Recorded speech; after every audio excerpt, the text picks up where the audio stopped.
I got it. You got it. Okay. Carry on. You can still see my screen? Yeah, yeah. Yeah. Yeah. Okay. I think it's recording now. Yeah. Okay. Anyway, so he, in those early days, he realized that under the microscope, suddenly and dramatically, you're able to see so much better. And he started finding pathways into the center of the brain through various natural crevices and with minimal displacement of the normal brain structures. So to do that, you actually need very good high magnification and brilliant light. And that is what these new microscopes started providing. And he, along with some of the major manufacturers like Zeiss, started innovating and developing these kind of microscopes. And with that began a journey in which he literally transformed micro neurosurgery. And that again is very beautifully brought out in this biography of Ghazi Yasargil by Rogers. So anybody interested in that can, I think it's easily available on Kindle, and also you can look up that. So what this showed basically is that there are two things. One is, of course, the basic things about surgery. So you have to know the anatomy and the disease, and you have to have the manual dexterity and the innovativeness to actually reach whatever you're approaching. So it's a tumor, you need to get there, how to do it, all those things. The other aspect of a master surgeon is about his personality. So that should be somebody who has a cool head, who's empathetic, who has real concern for his patients. And because of that, every problem is something he's searching for a solution for. So irrespective of how small the solution, the problem, these guys would look for a solution. And because they kept searching for solutions to every problem, neurosurgery evolved over the years and has reached, over the last 100 years, it has reached the levels it is now, and which is pretty advanced.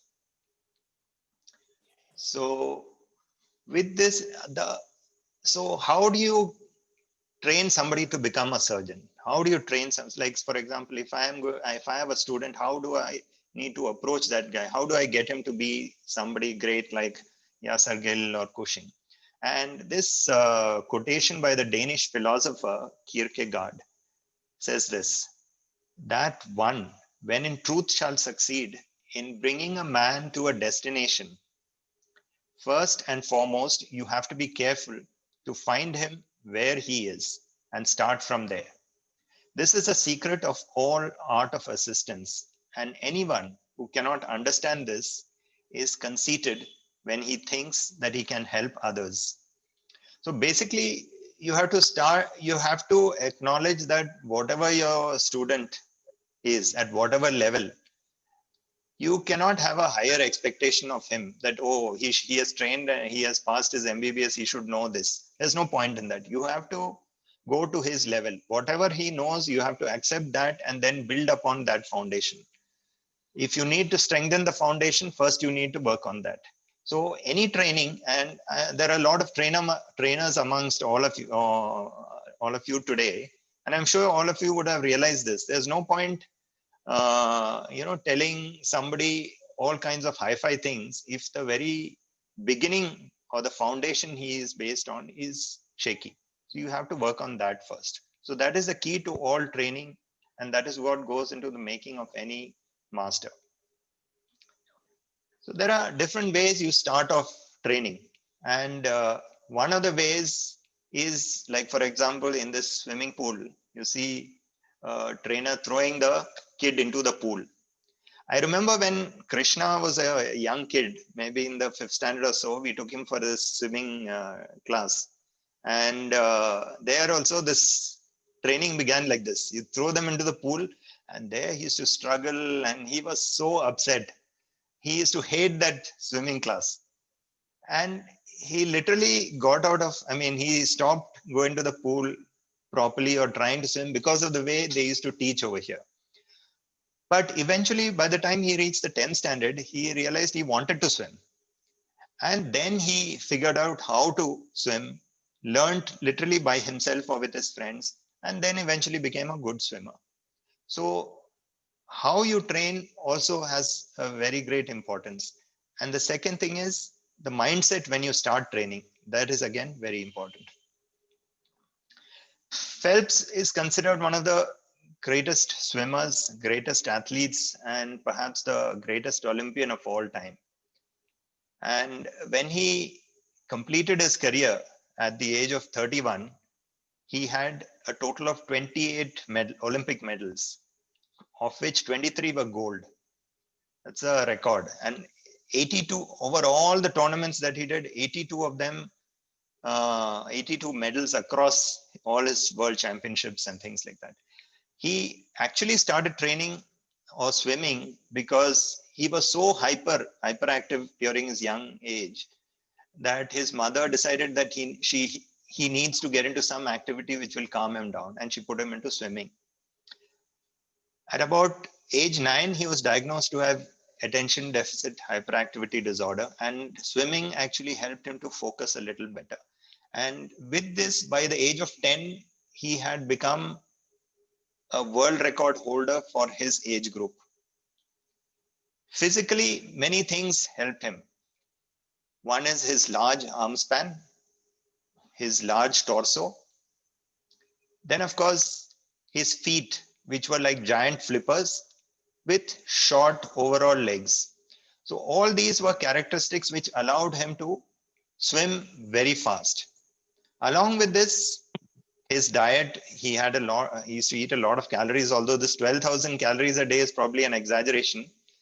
He definitely had a diet which was very calorie rich, and he had these special kind of suits which allowed him to swim much more smoothly through the water. So all these physical, mental, and of course technological things helped him to become a good swimmer. But more than anything else, there were two things. One was, of course, training. He used to swim every day, no holiday, continuous training. And the other thing was his desire to excel. No matter how many medals he won, how many gold medals, how many records he broke, he continued till the end to want to excel, to get better. So that is very important.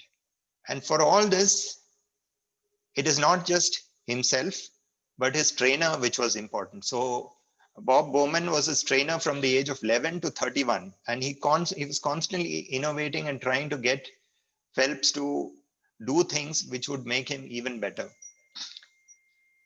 So this is what is needed from anybody who's training for anything, be it swimming or neurosurgery or any kind of surgery, of course. So obviously, you would think if you are a trainee surgeon, the more surgeries you do, the better you're going to get. And that's what many of the young surgeons also think, that, okay, let me do maximum number of cases and I'll become this like my boss or my idol or whatever. But experience without proper training only increases the confidence and not the competence. So you're not going to get better just by doing things. So Phelps is would never have become better if he just kept swimming. Even if he swam 5 or 10 hours a day, he wouldn't have been able to do without the help of Bob Bowman. Bob Bowman was the one who focused his attention to what he had to do specifically to get better every day. So training is very important. For a long time in neurosurgery, training was essentially you are sort of immersed in whatever surgery you're doing. So you go and live in the hospital, you do your surgeries, you keep managing patients, and you eventually become better. So over a period of time, around the 80s, people in the US started recognizing that this kind of traditional teaching is no longer acceptable, because there is an element of risk to the patient when a newbie surgeon starts performing surgeries. So there is a definitely higher risk to the patient if an inexperienced surgeon is doing something compared to an experienced person. So how do you minimize this risk was the big question. And they started modifying training programs for this. And the current residency programs are all modeled on the ideas which evolved from those research papers into that problem. So this is another book, Do No Harm, by Henry Marsh, a neurosurgeon from UK. He's now retired, of course, quite a senior man. And he, in this, has described all the various kinds of neurosurgeries of different tumors, different pathologies. And if you want to really, in a simple, elegant way, if you want to read about what a neurosurgeon does, then this is a good book. And anyway, in this book, he talks about one situation where he has sent one of his trainees to do a very simple surgery on lumbar disc prolapse in a person who is a mountain biker. So this mountain biker is very anxious that he wants to get back to active work. And so Marsh says, don't worry, it's a simple disc. Anybody can do it. And it is really a very simple operation, and generally in training, you start off with simple surgeries and go on to more complex things. So he sent off his resident to start off, and he said, I'll join you soon. Unfortunately, by the time he reached the operating table, what first thing he found was nerve roots coming out of that, and he was so shocked. He was devastated. Obviously, the patient had a weakness of his foot, and this is the thing which doesn't happen very often, but can happen. So how do we train while ensuring that the patient remains safe is a big question. And over the years, what we now do is something which you can imagine by thinking of this fishing net and the fish. So imagine this, our student is this fish inside. And initially, when we start training, we'll have the fishing net tightly around the student. So the net is tight. And as they evolve, we slowly loosen the safety net so that they do a little more and little more, so that each step evolves into the next step until finally you open the net completely and release them into the ocean. So surgery is something which you cannot really teach. All you can do is you can facilitate their learning and their development. And if somebody does not have the basic skills required, you're not going to be able to do anything about that. So the basic ability that a trainee possesses has to be harnessed and developed further. That is how you would allow a trainee to progress through his training curriculum and ultimately become a good surgeon. But how much time is needed for this kind of training? So is it some specific amount of time, like a course or curriculum would be, say, 3 years or 6 years? Is that what is the training time? Or is there something more? So one basic thing is acquiring microsurgical skills or operating tech skills takes time. And everybody is not the same. So the pace of learning itself is different. So somebody may be very good and excellent from day one. Another person may take a long time. So each person has to monitor what they are doing. And based on the feedback from their teachers and themselves about what they are able to do, they need to continuously evolve and develop and move on to the next step. So this time will keep varying. I don't know how many of you have read this book by Malcolm Gladwell, Outliers. So in this, he talks about this 10,000 hour rule. So basically, what he said, what he found using a variety of examples. For example, he found that in Germany, in a violin academy, the students who by the age of 20 had practiced for about 10,000 hours, then they would be among the best.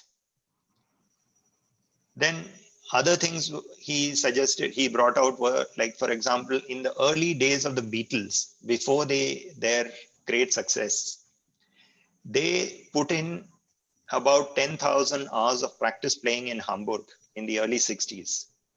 And it's only after that that they crossed into that great success. Then he talks of Bill Gates, who, before he founded Microsoft, at a very young age, started programming and doing programming work. and it's only after he crossed about 10,000 hours of this that he became great. So from that, he evolved this concept that for anybody to be really successful or great, particularly in tasks which require practice, you need to put in at least 10,000 hours of practice. But one of the psychologists, Professor Erickson, in fact, Gladwell used that violinist research from Anders' thesis. So Anders is the one who did the research on violinists, and he said that Gladwell was generalizing too much, and that this 10,000 hour rule is really wrong. You cannot generalize so broadly. Although, in fact, he called it a provocative generalization. What he felt is that Gladwell found this number very catchy and he used it. And what more than just practicing, he felt that practice itself has different qualities. All practice is not equal. Just because you keep doing something, you're not going to get better. And the other important thing is not everyone starts from the same place. So a person A practicing 10,000 hours may be different from person B. So where you start from is also an important thing. And the other thing is deliberate practice. So deliberate practice involves a number of things. First of all, you need a mentor or a guide who is focusing on analyzing what you are doing. So, and those experts will tell you that these are certain number of things that you need to do to get better. So you need to do those things definitely while you practice. The other thing is while you practice, you identify your weaknesses and you work to correct them. And then you need to intentionally push yourself beyond what you have achieved at that level. So as you keep doing this, you will get better. That is called deliberate practice. And one of the most important things to accelerate this learning is teaching others. So that is why a teaching center will be a place where you are going to find a good teaching hospital, for example, is a place where you're going to find excellent surgeons, because these will be people who are teaching, training, and developing their own feedback loop. If they are genuinely into teaching their students, they will get better, the students will get better, and the students themselves, by pushing their teachers, make the whole thing better. That's why in an academic hospital, you'll often find many more people who are excellent than in other places. So coming to this point of practice, everybody, irrespective of how expert they are, like this guy here, so he is going to be considered the master of tennis for many, many years, unless Nadal takes over that crown. So, but Roger also practices. And the way they practice is this thing called deliberate practice. So every time you make a mistake, your coach identifies the mistake, then they sit and analyze that mistake. Then you repeat the step, trying to make it better. That is the role of the trainer. And that is how the student should use the trainer. So irrespective of what level you are, you need to do this. You may be your own trainer by looking at your own videos and trying to identify problems and then asking others. But you need to constantly do this to get better. Then comes another aspect of neurosurgery called the human factor. Now, when you analyze errors, one of the industries where errors have been analyzed extensively is the airlines industry. And Lufthansa had showed that 75% of all their airline failures were caused by human factor related errors, whereas only 13% were due to technical mistakes and 12% due to environmental causes. So this book by Vicente analyzes these kind of problems. One aspect is, of course, how humans interact with machines. But the other thing is also about the human element in any kind of team situation. So for example, in surgery or in medicine for that matter, any medicine, you work like a team. So if the team doesn't gel together or doesn't work as a single unit, there is going to be an error. So this is something which Vicente points out in this very good book, The Human Factor. And so that's why a master surgeon has to know how to lead his team. He should be able to analyze a problem in the team and then correct that. So problem solving, situational awareness, teamwork, all these are very important factors for a surgeon to be a great surgeon.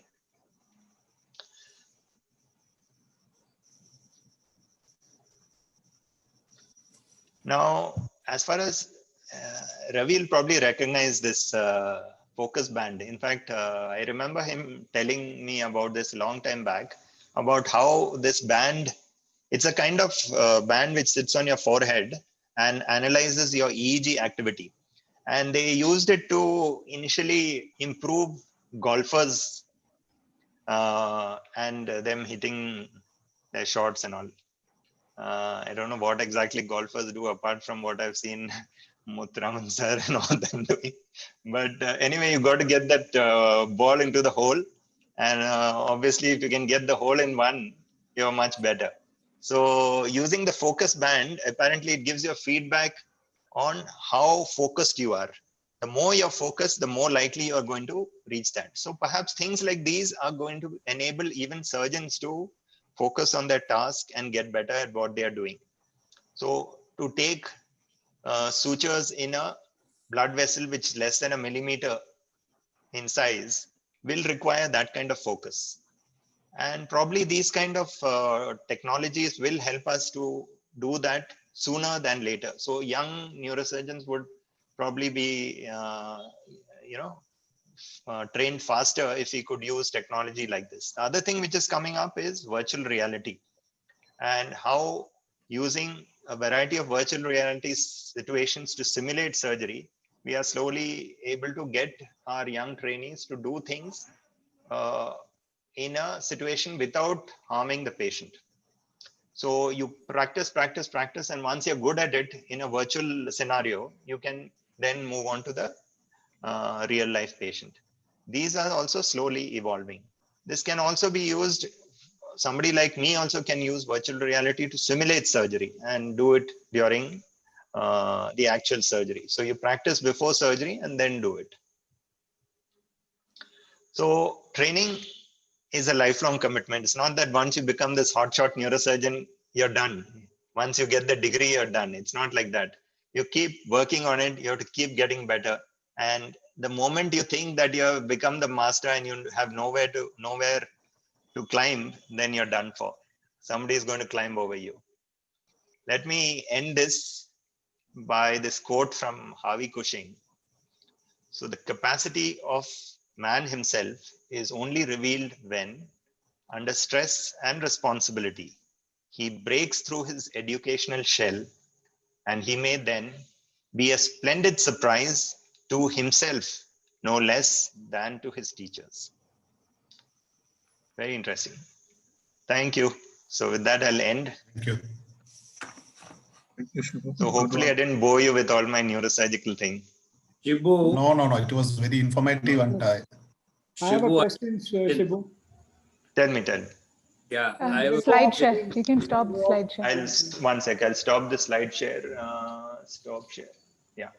So I want to go back. Excellent. I mean, this is a wonderful sort of elucidation of training and creating the next level of wonderful surgeons. But I want to go back to your first few slides. Mm-hmm. And I have a comment about wanting to be some of the qualities of those two great master surgeons. Yeah. And you use the word innovation. Yeah. Innovation requires the person who is doing that activity to go beyond defined rules and Correct. at the right moment, making a choice. Correct. Which all of us face, whether you're a cricketer, whether you're a tennis player, whether you're a corporate person, whether you're a doctor, whether you're a pilot. Yeah. But maybe in some of these, the consequences of the wrong choice are far higher. I mean, we are not dealing with just a financial loss if I make a poor decision as a manager. Right. But we are dealing with lives if a neurosurgeon were to do it. We are dealing with lives if the Lufthansa pilot were to do it. Yeah. So how does, how do you build that? How do you deal with that anxiety? Does it reduce your ability to innovate? Or how do you get over that through your experience? And you've seen? So one thing that is done is, first of all, if you're starting something completely new, like if it's never been done before, you would obviously try it out in animal models or some other kind of model before you actually put it into practice in humans. It's echoing somewhere. That's me, sorry. So that is one way to reduce it when you first introduce it into before doing a procedure in humans. And the other thing is, of course, nowadays you have a lot of technological things. Like, for example, you can make three-dimensional models of patients' problems. So when you want, for example, at the junction between the head and neck, there are a lot of complex structures coming together in a narrow space. And people are trying to do minimally invasive with limited exposure. They want to get and put screws into those limited areas. So what they do now is they build 3D models of it and then calculate all their trajectories and plan everything beforehand. Then when they want to do experiment, or when they actually do it on the person, it becomes obviously much safer and the risk element is reduced. Of course, in anything which is new, you'll never zero it. So clearly the consequences of the sort of missing what you sought with the innovation requires that in these fields, the innovation is planned innovation. I mean, yes, absolutely. I have and I'm able to take a call, let me do this instead of that. No, that also may happen. For example, actually, if you can I just say one thing now? I think from what I understood, Prasad's question was, when you're in a crunch situation and the patient could go really badly, how do you react? Are you able to make the correct decision? Because so I think what happens here is, like Shibu was saying, no, our training has a big role to play in it. So because you're for instance, you're driving, and then suddenly something comes up. Have you consciously pressed your foot to get to the brake? No, it has gone by itself. Because if you had to consider it, think it, and then your impulses from your brain has to reach your foot and you have to press the pedal, by then the accident would have happened. What I'm saying is a lot of things will happen by reflex. And that is because you've been driving, and that pathway from your brain to your foot, which is on the pedal, that has happened automatically. So there is some element of that. So even if you are faced with a panic situation and your wrong decision could end up in a patient's life, some amount of training is there already where it will tell you to go the right path. The training, that is why the training is so important. The training I was and the also learning. commenting on whether along a spectrum of disaster, like what you're describing is perfect. It's like the Lufthansa accident cases. To along the end of the spectrum where innovation is probably going to give you a richer solution to what you're attempting. Not to save a disaster, but enhance innovation in this. Does your kind of profession reduce the risk of the person, and how does a master surgeon is training here? That remains an issue, because your mind has to decide to say that you're not going to for the stars. The new thing there. Shibu. I have a question. To try more to enhance a solution. You may be limited because the consequences are high. That doesn't happen. That is that happens. No, it doesn't happen. What might happen is that you make a decision which, with the beauty of hindsight, you might realize that maybe it was not the correct decision. That can happen. But again, see, there is training, but there is also personality. And of course, there is that big, huge block of knowledge which you have acquired over the years. So that's why you end up being a master or not being a master. When you're a master, you have made fewer of those poorer choices and more of the good ones. So that is that personality. Like even if you look at surgeons, and I see surgeons in this many years, I've seen all manner of surgeons. So you have surgeons with the same problem. They approach it so many different ways. That depends on their personality. Some people are unflappable. They go, that is again human nature. Some people panic, and they may still land up with the correct solution. Some people panic and they end up pressing the wrong button. So that is again human beings, just like all everybody else. The doctors are also like human beings. Shibu, I just want to get back into your neurosurgery. You see, I think the key issue that I've always been asking, from the time she was talking about reflex action, you touch a hot thing, you immediately you take out. That's because through the nerve center, it goes through the brain gives a command back, and then you remove back. But tell me, you did talk in terms of how you are able to go through the various portions of the brain into the area which is getting affected. You might be having a number of EEGs which are available, 128 or 256 EEGs. But how do you exactly approach that? And how do you know that portion what you're approaching is going to affect somebody's memories that have been stored there? How much of that has so far been unraveled? So in fact, one more great neurosurgeon who was actually the student of Harvey Cushing, Wilder Penfield. In fact, I wanted to add that also, but it was getting too long. So he did a lot of research in the early 1900s in Montreal Neurological Institute. So there, what they used to do is under local anesthesia, they would open up the brain, and he had devised a small electrode through which he would send small amounts of current. And with the skull open and the brain exposed, the patient is awake and talking, they would stimulate different areas of the brain. So initially he mapped out the entire the area of the brain which would control different areas like the hand, the face, like that. By stimulating it, you would get it to move. Or suppose a patient, somebody is speaking, then you arrest speech and you find out which is the speech area and all that. Similarly, in another area of the brain called the temporal lobe, he found that stimulating it in different patients led to stimulating memories or dreams or hallucinations. So those areas led to that. So you know that in that area, there is these kind of functions are located. So similarly, a lot of the brain has been mapped directly. And now, of course, there is what is called functional MRI.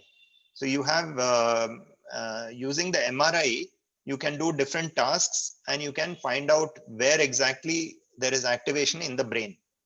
So that again is one way to find out. So now suppose a tumor comes and displaces the normal structures. So if you do a functional MRI, you will know that to which area this active brain has been pushed, or whether it is involved by the tumor. So Yeah, Shibu. Muthu sir, you were asking. I He did a brain surgery where the patient was playing a musical instrument through the surgery. Yeah, that is to prevent that getting damaged. Yeah. Yes, sir. Muthu sir, you was asking. Yeah. This is on technology. One often hears, and I hear it almost every week, that technology is going to change the way healthcare is delivered in the future. And we are already seeing changes happening. And what people often tell me is that when technology impacts healthcare, all the software functions of that specialist, the non-functional, if it is a surgeon, except for the expertise in surgery, his ability to innovate, his ability to emphasize, his ability to be a good judge, his risk-taking ability, a number of those abilities which are required to be a good surgeon will all get transformed into technology, and it will become human quality agnostic affair rather than. Yes or no? So what is your answer to that? I don't think that will ever happen, because ultimately you're one human being dealing with another human being. You have to deal with their fears. You have to deal with the anxieties of the family. You have to deal with what he's going to do after surgery. You have to deal with his problems. So you can never completely divorce the two. So unless you're able to understand all those, so like I said, those great surgeons, because they had the interest of the patient in at the highest level, they were trying to look for solutions. So unless you understand what the patient expects, what the patient wants, what are the functions, like the violin playing person, it's not enough just that you. Yeah, but Shibu, the reason I asked this question is, Okay. I'm seeing it happen in manufacturing technology in a very big way. Okay, but then that is inanimate objects, isn't it? Or is there some other way? Yeah, I know. I understand. So you think the man will still dominate the process? If ever the man is no longer there, then it's no longer truly medicine. That's what I feel. It'll be some, So, Shibu, your it'll be a job is factory. near. You go into the Shibu, factory and a robot takes out your liver and sticks in another thing, Yeah, but connects all Shibu, the, yeah. yeah, Shibu Chandil here. I mean, Tell me. this is related to what Muthu sir has brought in. I mean, of course, because in the technology, I mean, we work a lot in terms of AI and machine learnings, and one of the key topics, like we look at, surgical robotics, right? I mean, that's what they say that, as we move forward, I mean, it's very true that, the human touch is more important, because every patient, literally, need to have that human touch. But what, we keep hearing, because there's a lot of research happening, from our own organization perspective, that surgical robotics is going to be, the future. I mean, that's what they say. Yeah. I mean, but basically this all happens. I mean, surgical robotics cannot happen day one, but it definitely, the whole algorithm is built by, the surgeon, right? No, definitely. Surgical Definitely robotism things is are there. going to improve along those lines. The surgical robots are there already now. So we've got this Da Vinci. There is surgical robot. There is a robotic arm which takes it out with so much finis, less tremor, less blood loss. And in fact, one surgeon can sit in one room and the operation can happen with the robot in the other room. It's present day, it's there. But the thing is, there is a surgeon on the other end who's operating that robotic arm. So again, it's a surgeon's brain, but it's polished by technology. Now, but maybe AI can potentially take that over. But For example, again, but then again, this is what I keep telling my students. Human body is not like mathematics. So each cell and each patient's response is different. Whether an AI that complex and that vast can account for all these permutations and combinations is the question. With the same, even in an identical twin, even if you have an identical twin where in every little cell is the same, their response to a certain insult may not be the same. So that's why when there is a small little departure from the path, the person who's on the other end has to constantly change their approach, their medicine, their technique, their stitch, their cut, everything to what the patient is. So no two patients, however identical, are same. And I don't know if algorithms have made to that extent of fine tuning. Maybe in it's like the autonomous cars, like today it is in its infancy. But cars can still negotiate things if they are reasonably limited number of obstacles. Okay, but that is because the amount of data which has been fed into them is still at a sort of infancy. As the sort of database on which the whole thing is based increases, there is a potential. I mean, it may not have been reached now, and maybe in surgery also, it's very, very far away. Probably once an autonomous car can drive through Bomsandra, then maybe a robotic device can navigate at least 50% of surgery, say. Yeah, Shibu, for that, there's something called a LiDAR that takes over, but we are far away from the LiDAR as far as the human skills are concerned. Yeah, but your job actually, is safe, Shibu. Yeah, actually, so there is an argument also. I mean, very precisely what you said, that, I mean, actually it will be complementing. I mean, today we talk about, precision insertions, right? I mean, very, very millimeter insertions. I mean, avoid, like we used to do, open the skull and everything. But what we keep, hearing from the research papers, that the robotic, helps in terms of the precision, but still, there is a doctor who needs to, monitor, then guide that. At right? present, that's the scenario. Yeah, I think we should. You cannot do away with that. Right? No, not yet. So we'll move on to Ravi's talk, I think, because thank you. We can go on discussing this. After Ravi's talk, if there is time, I'd like to show 2 slides about Yasser Gill, if there is time, but at the end. Okay, over to you, Ravi. That was fascinating, Shibu, as usual. Okay, how much time do I have, Shibu? going anywhere. We can Shibu. go on, learn about this. I You have a ladies are- question. I will reserve it for next time. You ladies are wonderful, but there is a control master there. What does he say? Definitely, at least 20 minutes you have here. Okay. All right. Is that enough? We'll I'm keep sorry it to I 30 ate up minutes. into your time. No.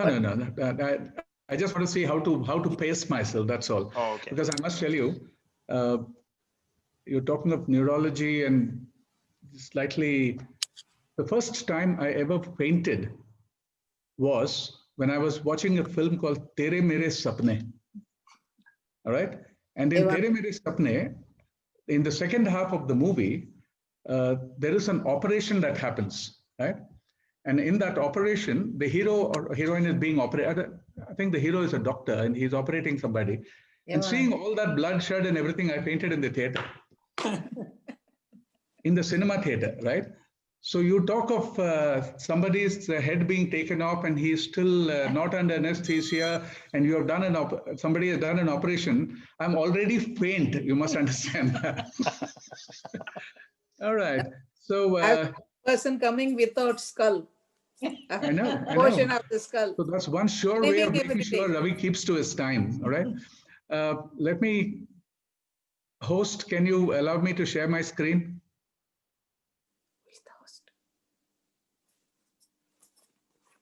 You don't need permission for sharing screen, do you? No, I do. Okay. Why aren't we in the ice cream business? Yesterday, I had a young lady in my house, and she giggled over the statement and she possibly is the inspiration. And when Shibu asked me this morning, Ravi, will you say something? I said, okay, I can try and make a small presentation. Alifia was there, and I want to tell you the story. The story is about, I had just left ICI, 10 years with an MNC. Please, folks, you don't need to read anything on the screen. If I can hold your attention through my voice, it'll be wonderful. Yeah. First job change into another MNC.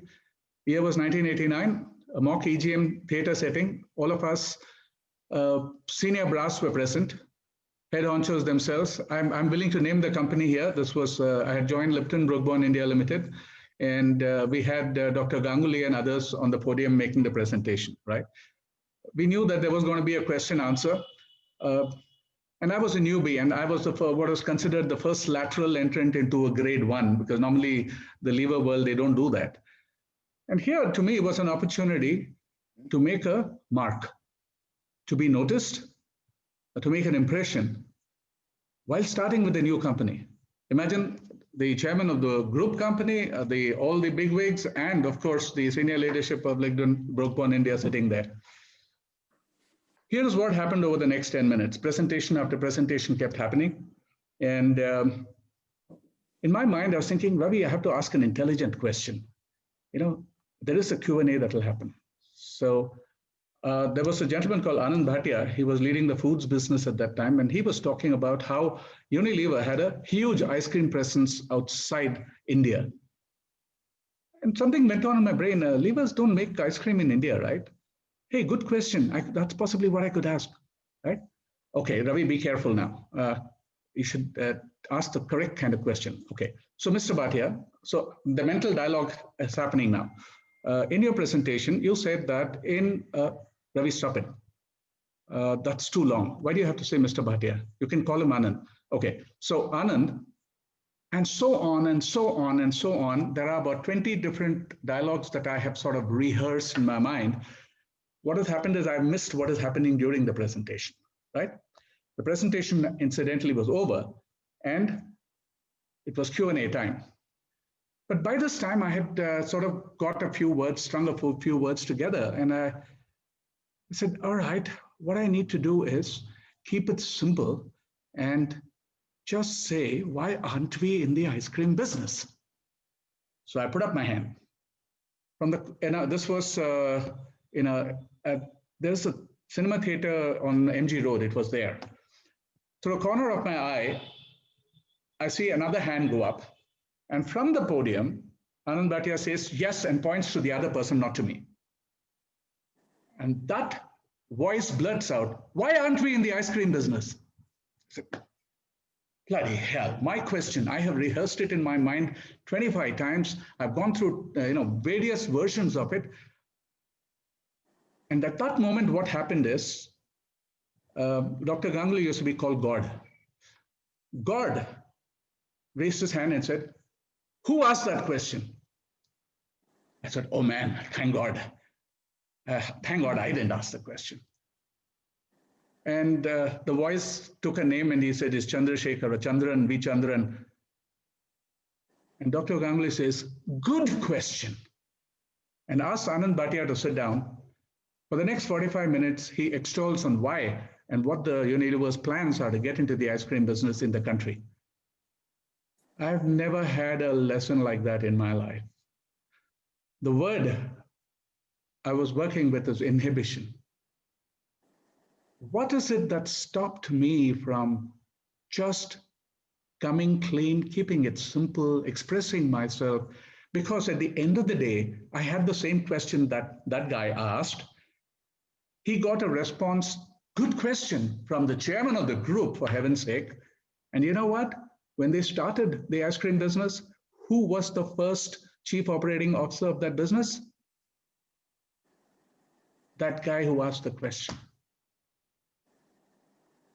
Then, this is 1989. From that time, I've been working with what is it that holds me back, holds people back from being themselves, from expressing themselves. And late in life, in 2015, I actually decided that, all right, I need to put some of these thoughts down. My world was essentially around industry, 35, 40 years in industry. So it was kind of putting all those things together.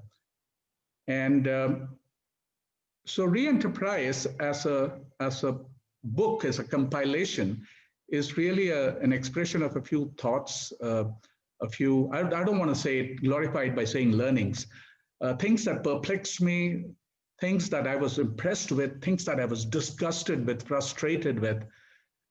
That was the construct around which Re-Enterprise happened. What I'll do is over the next 5-10 minutes, I'll just browse through some of these pages. Again, you don't need to read any of this. You will notice a few strange things. Uh-oh. Prasad, how do I flip the page? You should just Turn that arrow. that little arrow is there. Isn't there Arrow on the sides. page up, page down? No. No, arrow on the right on the bar, at least on my Apple, it's showing. Okay. All right. So I'll struggle with this for some time. There. Yeah. The book is has a few, it requires some kind of a structure, although I hate that word. So it talks about the non-organization. When we look at organization, organized, what does that imply? That things happen in a proper manner, they're correct, but at another level, it's like a beehive. There are cocoons, there are chambers, there are lines, there are boxes, there are rules. Organization, the word strangely came from the military. As a result of which, many of the business models around which enterprise started have some hint of military in their origin, which means it's a lot more about command control rather than we use the word creativity very loosely. I'll try and touch upon that also as we go along. Hey, can I take this on a full screen mode? Yeah, you can. Jo kagay screen namin. Yeah, but it won't affect us. All right, that's good. I got you now. Yeah.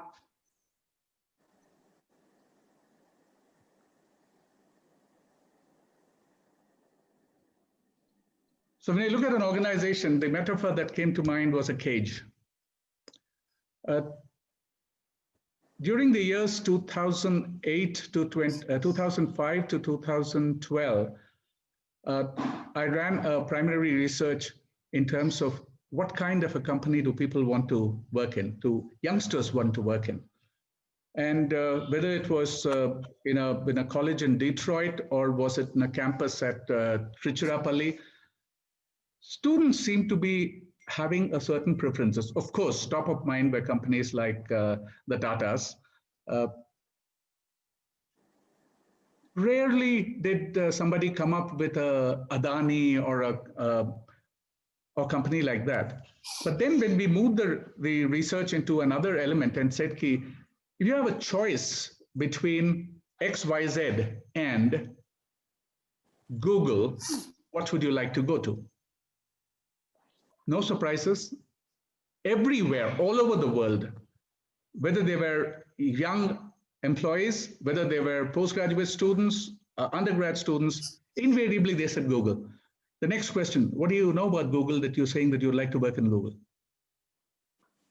Surprisingly, they didn't have too much of data, except that it seemed to be a fun company. It seemed to be an open company.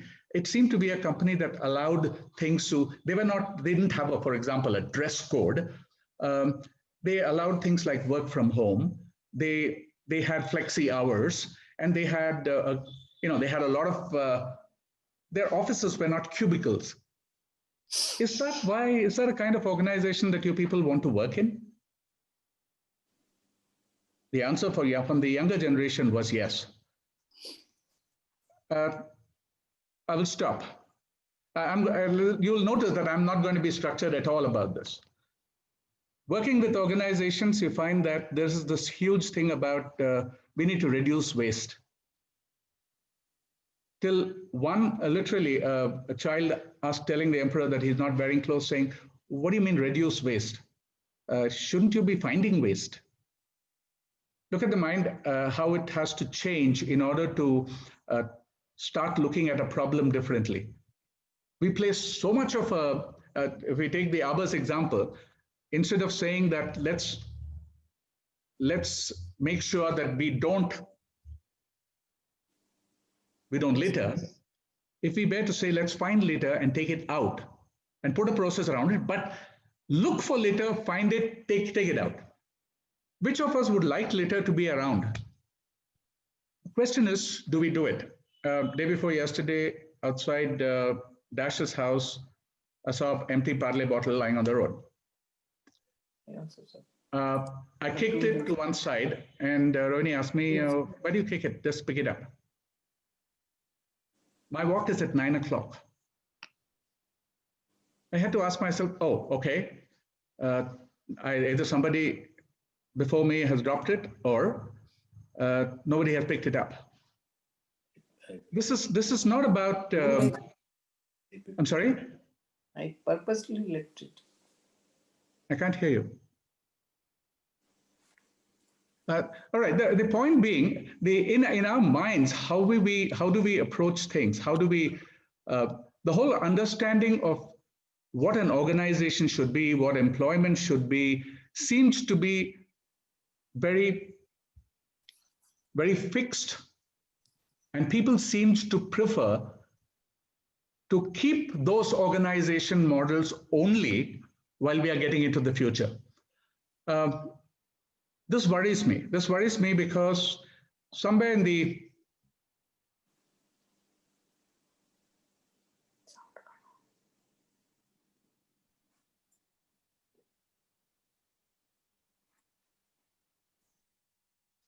business organizations tend to look at themselves unidimensionally, right?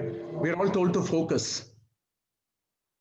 Organizations provide structure that provides comfort. Comfort breeds lethargy. The more rigid, the greater the comfort. And we want people to change.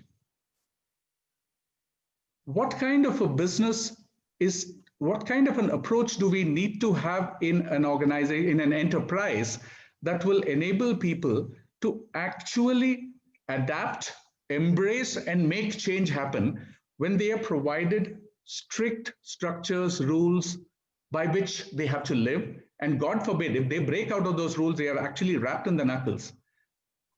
So 85% of the time, and this is research data, 85% of the time, employees and organizations do what they are told. they have a standard operating procedure which they have to comply with.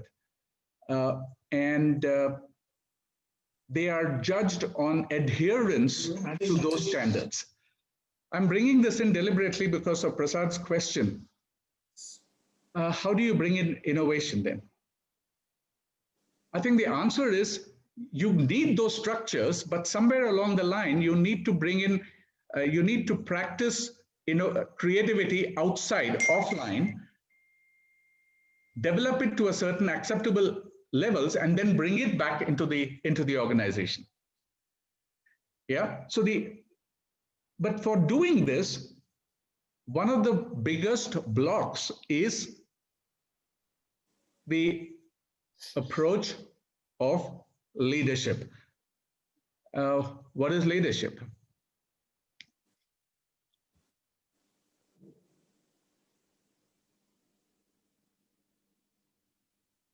All right. Leadership, most of you have read the book, Who Moved My Cheese, right? There are these two mice which go find some cheese, and one mouse says that, let's just stay here because there is this cheese around, and as long as we protect this and we have this, we are healthy. And the other mouse actually says, you know what, this cheese is limited, and unless we can walk out, find more cheese, we will not be able to take care of the future. In the world of a new organization of the future, what is the kind of mouse that is actually going to make that change happen and create that additional business that you want? It seems to be a no-brainer that you require that one mouse which is going to protect the cheese that you have, but you also need that other mouse which is going to go out there and find more cheese to take care of the future, right? How do we, and do we actually build this into the enterprise that we have? And then I came across something very quite unique. Leadership as the art of the possible or the art of the necessary. These are words which, these are not I haven't created these words. The art of the possible is the model around which a conqueror, a leader who leads from the front, goes for impossible targets, makes those happen, and is then acknowledged as the hero. That's the art of the possible. What is the art of the necessary? The art of the necessary seems to be around what needs to be done. And that need doesn't stem from within the organization. That need stems from society, from the outside. A basic question that businesses possibly do not ask is the business there for society, or is society there for business? Ask the question again. Is business there for society, or society there for business? The predominance of businesses seem to think that society is there for them to do business. If this is not flipped, if this re-enterprise does not happen, businesses will continue to flog society and get what they want out of it. In our own culture, in the Eastern culture, there are examples which talk of leaders are recognized leaders are those people who actually do what the largeness wants, what society wants, and if they accomplish that, then they are recognized as leaders. The famous word Ram Rajya. Ram Rajya is not about doing the impossible.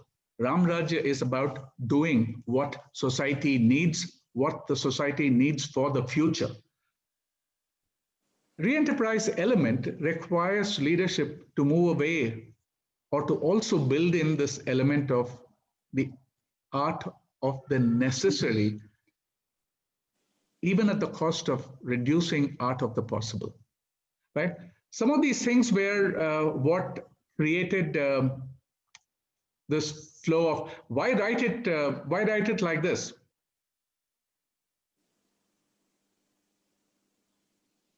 I know that this is the literary club meet. A lot of us do a lot of reading, but if you ask around, you will find that there is a very, very, very large number of people who do not have the attention span to sit down and read voluminous books. They would do it if it is a must, if there is something at the end of it. But do they read purely from the point of view that it's going to help them improve, it's going to help them develop? So in this attention, what did you call it? Attention deficit, something disorder? Yeah. In that state where most people find themselves in, and now I'm not talking of us, I'm talking of the younger generation, the next generation that is coming in, how do you make books attractive? And the answer was very simple. It came from them itself. We read comics, we read graphic novels. So is it possible to put some of these things and not bore us with 7 steps of excellence or 14 ways to reach business success or 7 habits of successful leaders? Instead of doing it, can you actually bring in other elements which appeal to us, other elements being instead of just something which is written and has to be read, something which is visual? And there is a movement which is actually saying that can we stop expressing ourselves only through words? So this Biennale Yeah. thing that happens in Cochin. Kerala. Cochin. It was about 5 years back. I'm sorry? In Matangeri, Cochin. Correct. There was 5 years back an experiment where we worked with Cognizant to see whether a case study about that company can be presented using artifacts. No words. Artifacts could mean sculptures, could mean music, could mean posters, could mean color, could mean real life things. Surprisingly, it had more footfalls than most of the other presentations that were being made there. It set us thinking to say that maybe one way to actually, and I'm again bringing myself back to the world of business, the enterprise that I'm familiar with, that if enterprises can actually build in a lot more of the non-regimented, the let's do it right alone and bring in a slightly more holistic approach to the way they do business, then that word creativity that you people are looking for, that all of us seem to be hold in high esteem, can come in. Creativity need not happen on the production floor. It can happen offline, but then it can be brought in. But as long as we continue to regiment it, enterprises will remain organizations, and there is a need for organizations to consciously re-enterprise themselves. How do they do it? We didn't go into too many solutions. We just said that there are 2 simple ways to do this. One is outside in. There seem to be inhibitors. I'm coming back to that word inhibition, which are on the external. Leadership's job would be to remove those external obstacles that are there that stop human potential from coming out. And similarly, there are inhibitions in people where there are so many things that people want to do when they come in for employment, but does the organization give them space to do this? A classic illustration was, I suspect this was in Trichy, and that's where that came back to me. When we asked, we were on a recruitment mode, and there was this young girl who came up and said, what do you want me to do in your company? So, and when we defined it and said, there is this job profile and this is what you need to, she looked at it and said, but I can do so much more. But this position is for that. She said, why? Why are you telling me that I should do only what you're wanting me to do? I can do so many other things also over and above that. Why don't you take me? She was shortlisted. She was rejected. She met us in the next Q&A that happened outside, and she said, what kind of an organization are you running that you're saying that I need to do only what you want me to do. And you don't want me to bring the whole of myself into your workplace. Re-enterprise is some of these kind of experiences, the frustrations of the younger generation, the challenges that we see clearly happening in the future.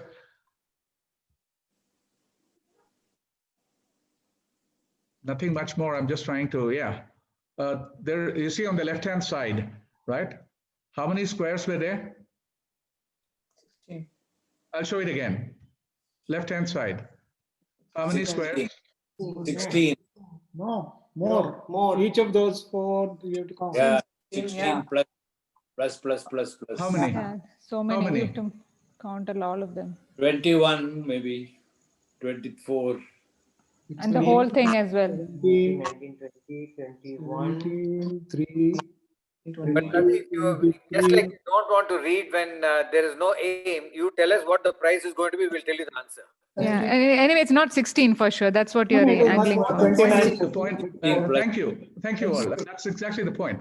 But we often seem to be approaching anything that we do in industry with that 16. Get that 16 done. There is actually a lot more than the 16.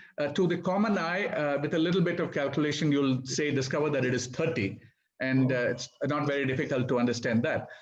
But then here's where what the future is demanding. And somebody touched upon the need for what is the role technology is going to play.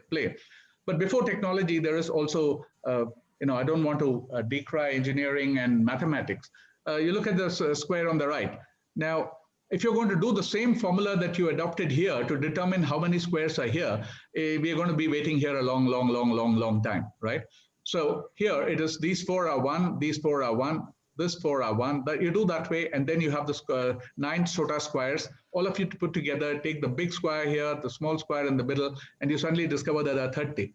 But with a little bit of the rational engineering organization that we have, we can actually discover that they could put a formula together.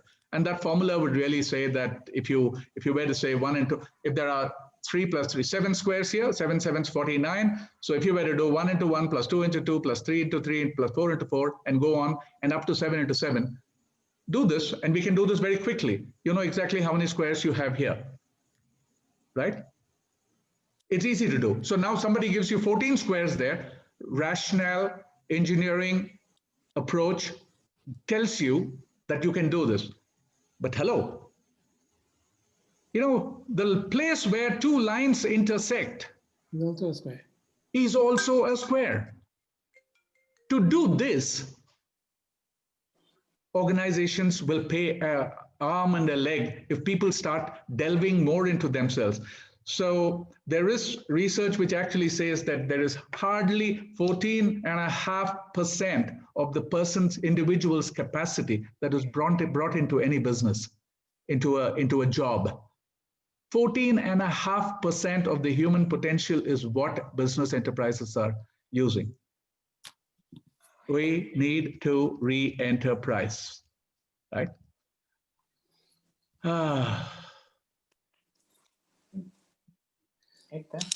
Thank you. Thanks. Now, there's one last thing I wanted to say. yes. So basically, that is it, that explorations are never static. The more we seek, the more we find, right? Answers, solutions will emerge. There is thrill there in getting onto those newer pathways.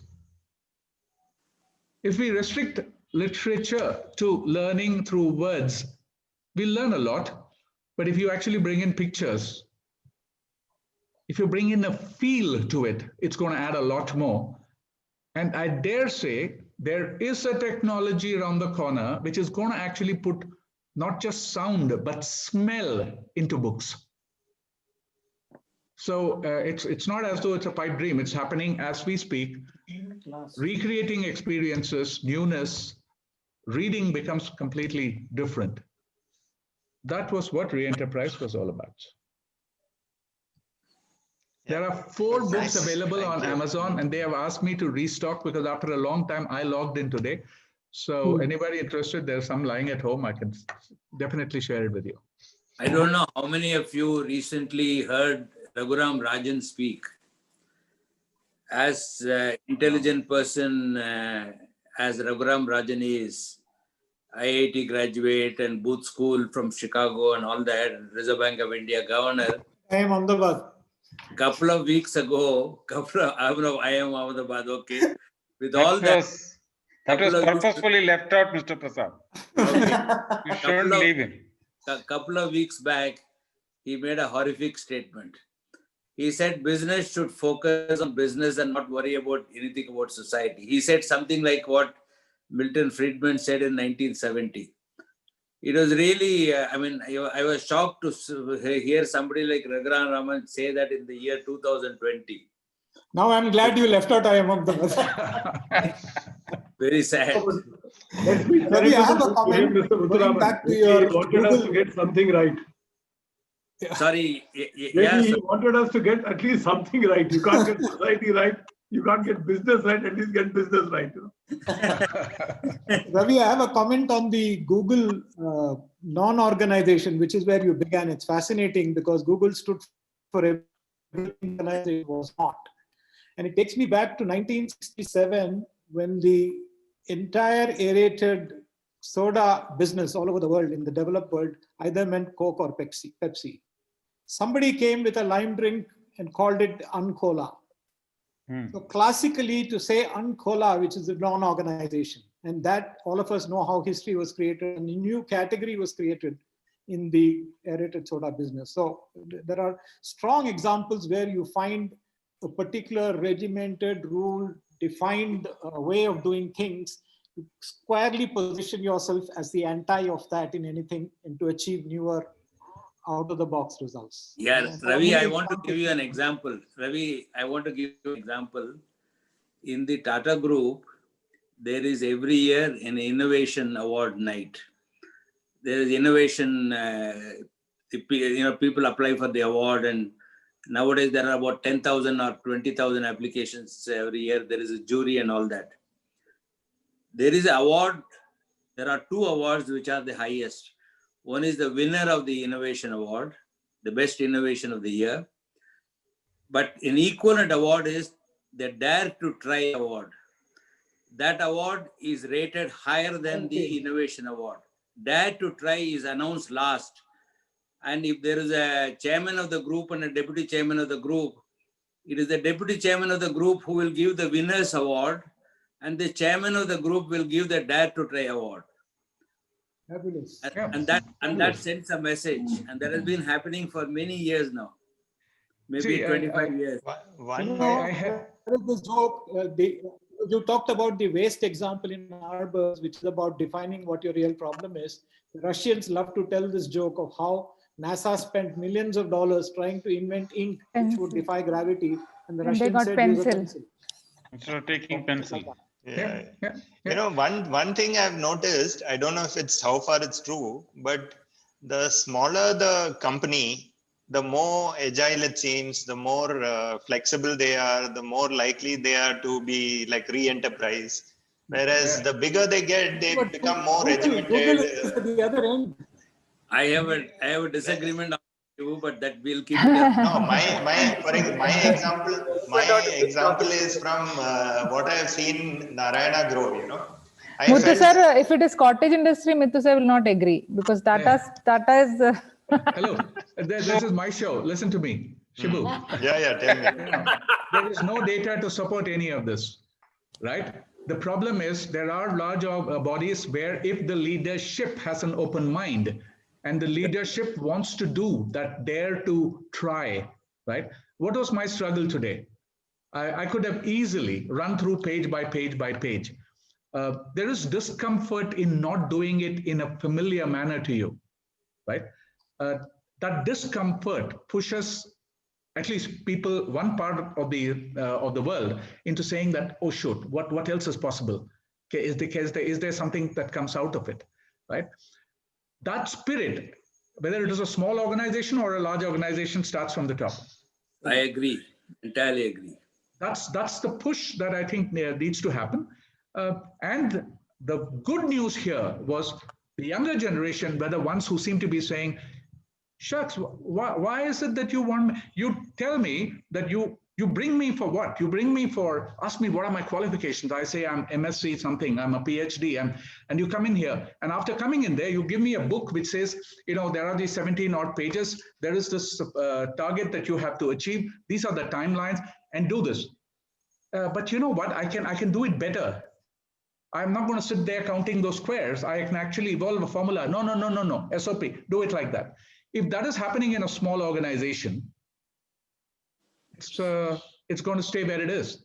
If it happens in a large organization, I'm not decrying it, but the over focus on organization rather than the enterprise. Where does the word enterprise come from? Entrepreneur, the spirit of enterprise. That spirit gets lost because the need for scale, the need for efficiency, which is what structure brings into the organization. Process. Yeah. Okay, can I?